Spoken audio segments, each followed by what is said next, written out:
어떻게 읽어야 된다고 혹시 기억나십니까? 소리내요. 소리내어 읽어야 되고, 두 번째는 밑줄 긋고.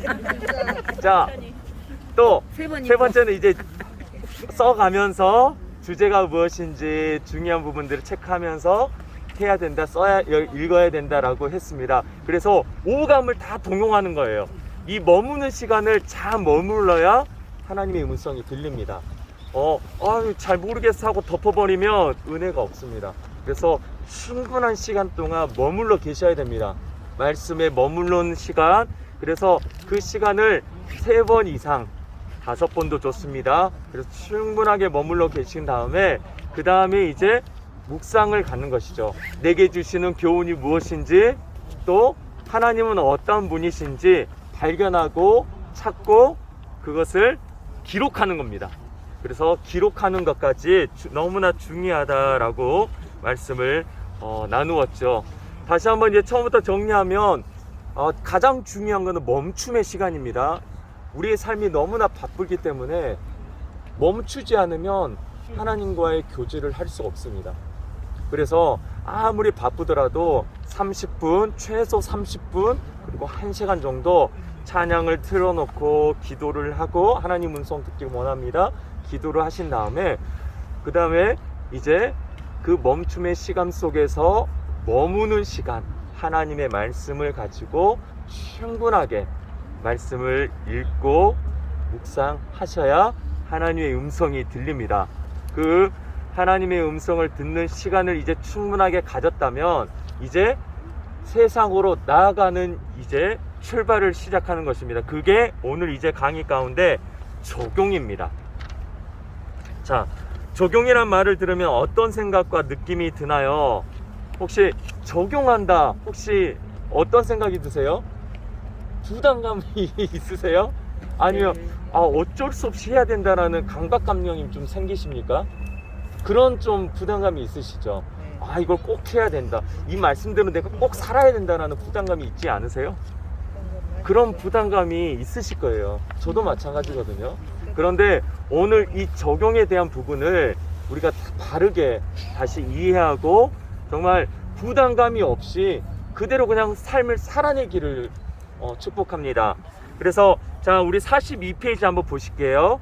자, 그래서 오늘 이 적용은 말씀 텍스트와 삶의 만남과 연결이라고 했습니다.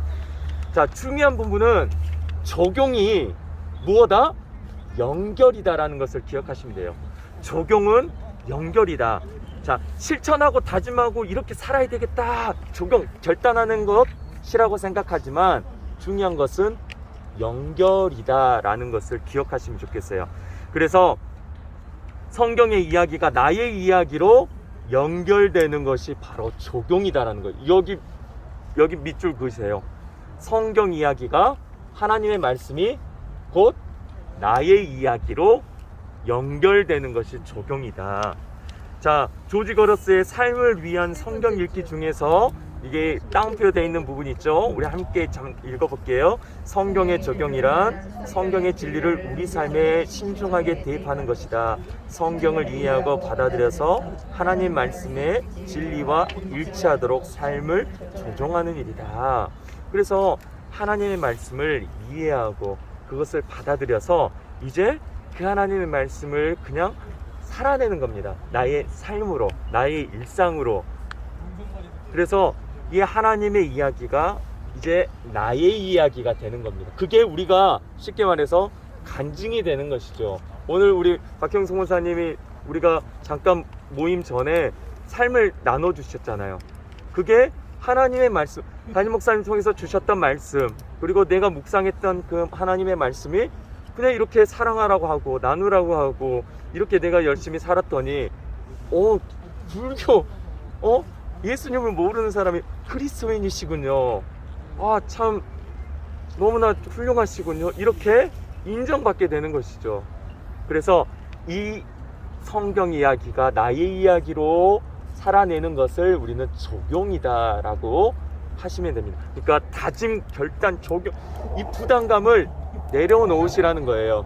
이해되세요? 예, 그래서 그냥 우리는 삶을 살아내면 됩니다. 그게 적용입니다. 그래서 성경 묵상에서의 이제 적용은 더 구체적으로 보면 하나님은 어떤 분인가에 대한 적용 먼저 보겠습니다. 묵상을 통해서 우리가 하나님을 발견했잖아요. 그 발견한 것을 통해서 우리는 어떻게 적용하느냐. 첫 번째, 말씀을 통해 발견한 하나님, 새롭게 알게 된 하나님을 우리가 고백하는 것, 찬양하는 것이라고 합니다. 고백하는 것. 하나님은 이런 분이시군요. 할렐루야, 하나님은 그 찬양합니다. 그 하나님을 고백하는 겁니다. 그리고 하나님이 나를 위해서 하신 일을 돌아보며 고백하고 반응하며 감사하고 찬양하는 것입니다. 쭉 이어집니다. 그리고 하나님과의 나의 관계를 점검하고 또 고백하는 것입니다. 어떻게 적용하는지에서 우리가 보고 있는 거예요. 하나님을 발견했다면 이렇게 적용한다는 것입니다. 하나님이 약속하신 것에 대한 믿음으로 반응하고 신뢰합니다. 그리고 이때는 또 나의 모습을 돌아보면서 회개하는 겁니다. 하나님, 저는 하나님께서 이런 하나님이신데 제가 저의 모습은 참 이렇습니다. 나를 발견하는 거예요. 그래서 나의 죄와 허물을 회개하고 하나님의 명령에 순종할 수 있도록 지혜와 능력을 구하는 것입니다. 자, 밑에 보면 성경을 통해 하나님을 올바로 인식하고 그 하나님께 올바로 반응하는 것이 하나님에 대한 적용입니다 라는 것입니다. 즉 하나님이 어떤 분인가에 대한 구체적인 적용은 나도 하나님처럼 다른 사람에게 영향력 있는 삶을 살아야겠다나 이런 식의 교훈, 막 어떤 다짐, 이것보다 더 중요한 것은 그냥 하나님과의 친밀한 교제이다라는 것입니다. 여러분이 부담을 갖는 것이 하나님이 이러한 분이시니까 나는 꼭 이렇게 살아야 되겠다 이렇게 생각해버리면 실천해야 되고 다짐해야 되는 부담감이 있으실 거예요. 그러나 하나님은 이러한 하나님이시기에 그 하나님을 고백하고 그냥 그 하나님을 충분하게 내가 인식하는 거예요. 교제하는 겁니다. 고백하고 찬양하는 거고 나를 점검하는 것. 그래서 내가 하나님 앞에서 어떤 존재인지 돌아보고 하나님과의 관계를 점검하는 것이 가장 중요하다라고 볼 수 있습니다. 그래서 하나님 앞에 겸손하게 엎드리는 시간, 하나님을 고백하고, 그러니까 제가 좋아하는 단어 가운데 하나가 이 단어예요. 낮은 마음이거든요. 우리가 낮아질수록 나의 모습을 돌아보면서 회개하고 낮아지면 낮아질수록 우리는 높으신 전능하신 하나님을 더 깊이 묵상할 수 있습니다. 내가 낮아지면 낮아질수록 하나님은 더 높아지는 거예요. 그게 겸손인 거거든요. 그래서 우리는 그 하나님을 발견하고 그 하나님을 발견한 것의 적용은 나 자신을 점검하는 것, 회개하는 것, 그 하나님이 위대하신 하나님을 고백하고 찬양하는 것이 이 하나님을 발견한 것에 대한 적용이다 라고 보시면 됩니다. 한 장 더 넘겨보시면 하나님이 나에게 주시는 교훈이 있죠. 네, 안 넘기셔도 되는가요? 네, 하나님이 나에게 주시는 교훈에 대한 적용을 이제 하게 되면 하나님의 기대와 요구에 어떻게 부응하며 살 것인가. 자, 영어 공부를 잠깐 시작해 보겠습니다. 자, 스페이스 적용 원리 5가지 SPACE. 자, 첫 번째는 내가 고백해야 할 죄, 버려야 할 죄가 있습니까? 라는 것이죠. 자, P, promise to claim 이라고 내가 붙잡아야 할 구체적인 약속. 자, A는 action to avoid 내가 고쳐야 할, 피해야 할 행동. 이게 구체적인 이제 적용에 대한 나의 주시는 교훈에 대한 적용입니다. 적용의 원리예요. 그리고 command to obey 내가 순종해야 할 명령. 내가 이렇게 하나님 말씀대로 살겠습니다. 명령, 그 명령에 대한 순종 말하는 것이고, 마지막 examples to follow. 자, 내가 본받아야 할 점, 그리고 본받지 말아야 할 점이 무엇입니까? 그 인물들을 통해서 내가 본받아야 할 것, 그 등장인물에 대해 이렇게 살아야지 않아야지 하는 그런 것들, 그것을 적으시면 돼요. 5가지 P, OP의 적용의 원리는, 자, 처음은 퍼스널이죠. 퍼스널, 나로부터 시작되는 적용입니다. 깨달은 말씀을 다른 사람에게 적용할 필요는 없어요. 나에게 적용하는 것이죠. 나의 모습을 먼저 점검하고, 아, 내가 이렇게 살지 못했구나. 내가 이렇게 하나님한테 불순종했구나. 나를 발견하는 것이죠. 너무나 잘하고 계셔요. 지난주에 나눔에서도 아, 내가 이렇게 살지 못했고, 이래서 고백하면서 울먹이시면 또 권사님도 계셨고, 우리가 고백하는 것이 다 나에 대한 적용이겠죠. 자, 두 번째는 파스블, 실행 가능한, 내가 할 수 있는 것, 가능한 것을 고백하고 적으셔야 돼요. 적용은 실천 가능한 것부터, 과거나 미래가 아닌 지금 여기에서 내가 할 수 있는 것, 그리고 욕심 부리지 말고 작은 것부터 실천하는 것이 중요합니다. 자, 프랙티컬, 구체적인 적용, 현실적으로 언제, 어디서, 무엇을 어떻게 할 것인지. 자, 예를 들어 보면 우리 박행승 목사님이, 자, 양말이 생겼어요. 아, 사랑을 좀 나누고 싶어요. 그리고 구체적으로 누구한테 언제 이것을 나눠주고, 뜻하지 않게 나에게 또 10만 원이라는 돈이 들어왔는데 이것을 또 누구에게 나눌 것인가, 이런 구체적인 실천 방법들을 생각하고 적어보는 것이죠. 주셨던 그 말씀을 통해서. 자, 프로바블이죠. 입증할 수 있는, 검증할 수 있는, 내가 이렇게 해서 하나님 말씀대로 내가 살았구나, 이렇게 실천했구나, 점검해 볼 수 있어야 된다는 거예요. 자, 마지막 퍼미서블, 허용되는, 납득할 수 있는. 그러니까 성경 말씀 가운데 생뚱한, 전혀 다른, 오늘 주신 말씀하고 전혀 상관없는, 난 이렇게 살아야지, 그냥 이렇게 해야지, 굳이 그렇게 안 하셔도 된다는 거예요. 그 말씀 통해서, 그냥 매일매일 주신 말씀을 통해서 내가 할 수 있는 것, 그 말씀을 비추어서. 그래서 제가 지난주에도 말씀드렸지만, 자, 하나님은 누구신가, 내게 주신 교훈을 찾을 때도 본문을 근거해서, 열전 말씀을 통해서 하나님은 이러한 분이십니다, 또 나에게 주신 교훈은 이 말씀을 통해서 이러한 교훈, 그래서 나는 이 말씀을 근거해서 이렇게 살아가겠습니다, 이것을 나는 실천해 보겠습니다, 그게 나와야 돼요. 전혀 생뚱한 말씀이, 그냥 나는 오늘 그냥 실천, 그냥 내가 해야 할 일을 굳이 적어가지고 말씀하고 전혀 상관없는 것을 실천할 필요는 없다라는 것을 말씀드려요. 그렇게 되면 오류에 빠지기 쉽습니다. 이제 성경 묵상하고, 난 뭔가를 해야 돼, 뭔가를 실천해야 돼, 이 의무감을 사로잡혀서 이 부담감이 되는 거예요. 처음에 말씀을 드렸듯이 적용은 관계가 중요합니다. 하나님과의 관계, 이제 보면 세상과의 관계, 나와의 관계, 이제 삼각형으로 나와서 그 관계적인 부분을 말씀드릴 건데요. 그렇게 이해하시면 되겠습니다. 자, 빨리 넘어가 볼게요.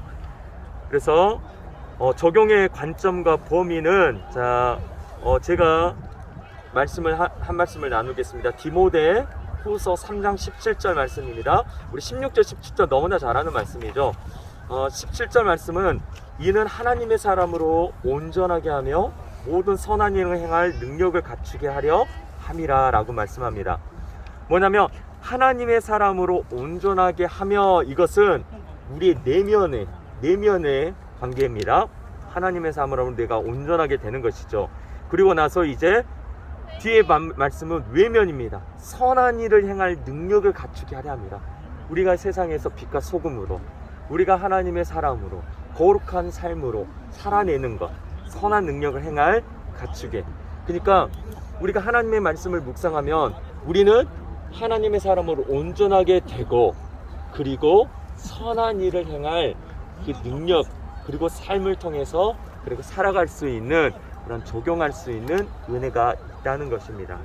그래서 사람은, 묵상을 통해서 사람은 내면이 바뀌고 또 외적인 행동이 바뀌게 된다는 것입니다. 그래서 우리가 하나님의 말씀을 묵상하고 그 말씀대로 살아가게 되면 내가 바뀔 뿐만 아니라 우리의 가정이 바뀌고 우리의 공동체가 바뀔 수 있다는 것입니다. 할렐루야. 그래서 너무나 중요해요.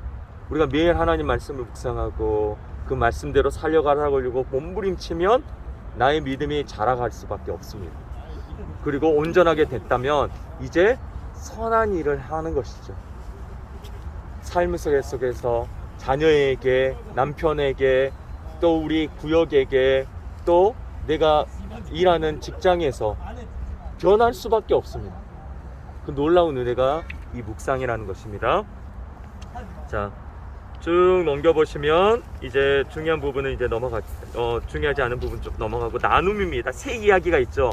이거는 우리 담임 목사님께서도 말씀하시는 게 복음이죠. 이 복음의 관계예요. 하나님과의 관계, 하나님과 나와의 관계, 나와 공동체의 관계. 자, 먼저 나와 하나님과의 관계를 보십시오. 하나님은 나에게 말씀하시는 분이시라고 했죠. 말씀하십니다. 그리고 나는 어떻게 해요? 하나님께 기도하죠. 또 하나님과 공동체, 너도 마찬가지죠. 기도와 말씀을 합니다. 자, 이제 중요한 것은 나와 너와의 관계죠. 자, 다른 것이 하나 있습니다. 뭐죠? 나눔입니다. 지난주에 우리가 나눔을 통해서 은혜를 나눴어요. 너무 좋다고 다들 하셨고 감동이 됐고 너무나 풍성했어요. 자, 오늘 여기서 중요한 부분은 나눔입니다. 나눔. 자, 묵상을 통해 하나님 이야기가 나의 이야기가 이어지고, 묵상 나눔을 통해서 나의 이야기는 이제 너의 이야기와 연결이 됩니다. 나의 고백이 너의 고백이 된다는 거예요. 그래서 우리가 묵상한 말씀을 통해 하나님께 말씀을 드리는 것이 기도라고 한다면, 다른 사람에게 말하는 것은 뭐다? 나눔이다. 그래서 나눔이 너무나 중요합니다. 그래서 묵상 나눔은 지난주에도 말씀드렸지만 성경 묵상의 꽃이다 라고 보시면 됩니다. 꽃이 피어야 열매를 맺듯이 나눔을 해야 성경 묵상의 진정한 열매를 맛볼 수가 있습니다. 그리고 묵상 나눔은 개인 묵상을 더 풍성하게 합니다. 나눔이 나의 나눔이 너의 나눔이 만나 풍성한 식탁을 이룰 수 있다는 것이죠. 그리고 제가 지난주에도 도전을 드렸던 것은 무엇이냐, 계속해서 우리가 나눔을 통해서 매주 만나서 우리가 묵상을 하다 보면 그것을 지속적으로 할 수 있는 끈이 되는 것이죠. 나 혼자 하기에는 어렵습니다. 또 지속적으로 할 수가 없습니다. 그러나 이렇게 우리가 함께 이런 기회를 통해서 매주 한 번씩 모이게 되면 그 끈을 놓치지 않는다는 것이죠. 지속적으로 반복적으로 할 수 있다. 그래서 저는 이제 이 지금 성경 묵상 이 반이 오늘로서 끝나지 않고 매주 정말 계속해서 또 매일 연결됐으면 좋겠다라는 그런 기도가 되더라고요. 그래서 도전을 드립니다. 그래서 우리 묵상 나눔 반 그 카톡방에도 매일 나눴던 묵상했던 그 말씀에 은혜를 나누기도 하시고, 그리고 매주 목요일 날 이제 약속을 잡아서 함께 모여서 은혜를 나누다 보면 이 말씀 묵상을 지속적으로 할 수 있고 내 믿음과 내 신앙이 지속적으로 성장할 수 있다라고 말씀드릴 수가 있겠습니다. 그래서 여러분에게 그런 도전을 좀 드리고요. 자, 묵상 나눔의 유익이죠. 자, 혼자 말씀을 묵상하다 보면 그냥 간혹 잘못된 해석과 적용을 하더라도 그게 잘못됐다라고 인식할 수 없습니다. 그런데 내가 묵상했던 것, 그리고 다른 사람들이 묵상했던 것을 나눌 때 내가 좀 잘못 해석했네? 저 말씀이 더 맞는 것 같다. 저 권사님이 한 게 더 정확히 한 것 같다. 이렇게 깨달을 수가 있습니다. 그러니까 주관적이지가 않고 함께 나누면서 정말 좀 바르게 이해할 수가 있다는 것이죠. 더 큰 하나님에 대한 온전한 이해를 가질 수가 있고요. 묵상을 잘하신 권사님들이 계셔요. 또 오랫동안 하셨던 분도 계시고, 그러면 처음 하신 분들은 그분들을 통해서 배울 수 있습니다. 저렇게 하는구나. 저렇게 묵상을 하는구나. 저렇게 적용을 하는구나.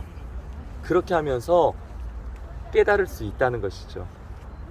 그래서 묵상하는 그리스도인에게는 두 날이 있습니다. 그것은 혼자 묵상하는 날과 함께 묵상하는 날이 있다라는 것이죠.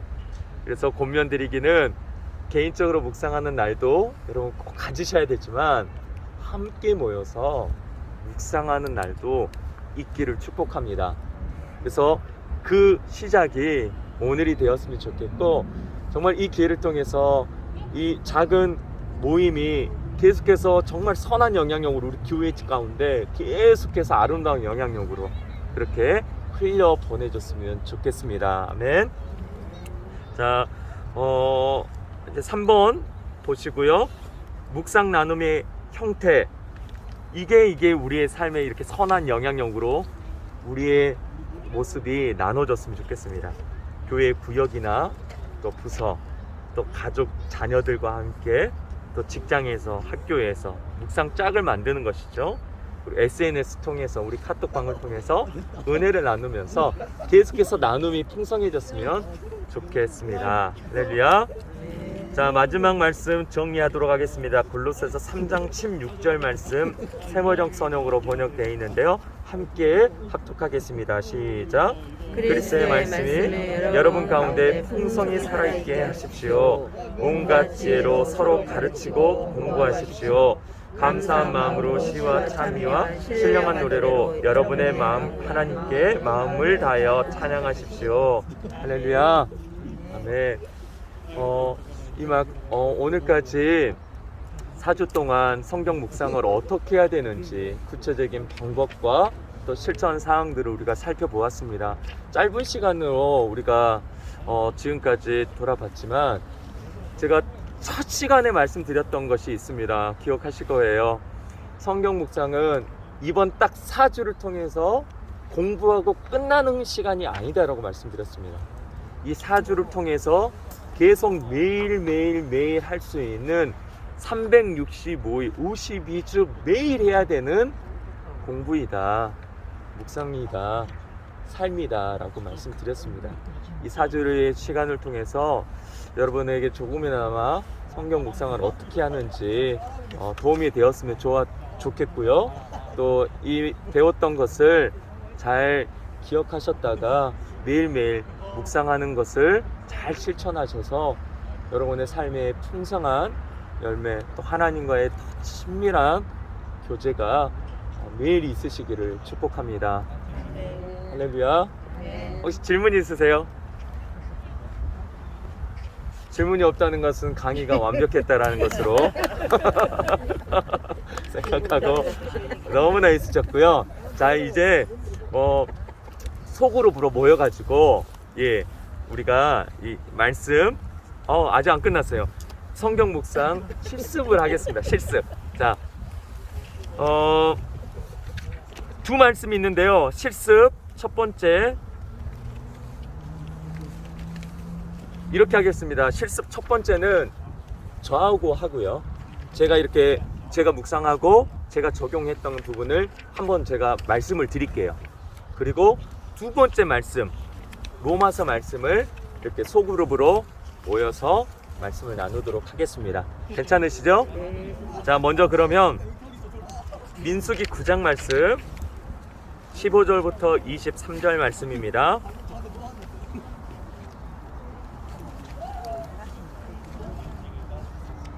이 말씀을 우리 다 같이 한 목소리로 먼저 합독을 하고요. 그 다음에 개인적으로 묵상을 좀 하신 다음에 제가 그 빈칸에 있는 부분들을 제가 묵상했던 부분들을 좀 나누도록 하겠습니다. 함께 말씀 보겠습니다. 시작.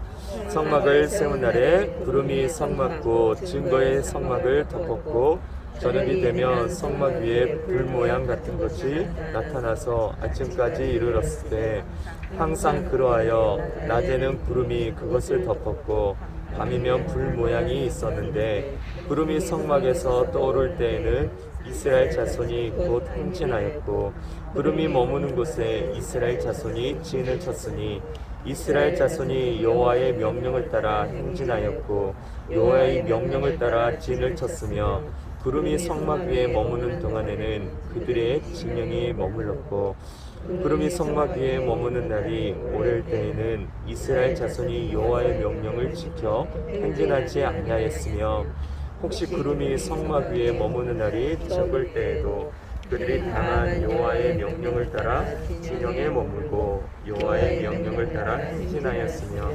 혹시 구름이 저녁부터 아침까지 있다가 아침에 그 구름이 떠오를 때에는 그들이 행진하였고 구름이 밤낮 있다가 떠오르면 곧 행진하였으며 이틀이든지 한 달이든지 1년이든지 구름이 성막 위에 머물러 있을 동안에는 이스라엘 자손이 진영에 머물고 행진하지 아니하다가 떠오르면 행진하였으니 곧 그들이 여호와의 명령을 따라 진을 치며 여호와의 명령을 따라 행진하고 또 모세를 통하여 이르신 여호와의 명령을 따라 여호와의 지킴을 지켰더라. 아멘. 개인적으로 두 번, 세 번 말씀을 묵상하시고 하나님이 어떤 분이신지 또 내게 주시는 교훈과 은혜를 나누시고 그 옆에가 이제 한 칸이 더 있습니다. 이제 적용에 대한 부분, 하나님이 어떠한 분이신가에 대해서 내가 발견한 하나님을 통해서 나를 고백하는 겁니다. 나와의 관계, 그리고 내게 주신 교훈을 가지고 나는 어떻게 삶을 살아야 될지에 대해서 실천할 수 있고 또 삶을 살아낼 수 있을지 구체적인 것, 또 실천할 수 있는 것들을 한번 적어 보십시오.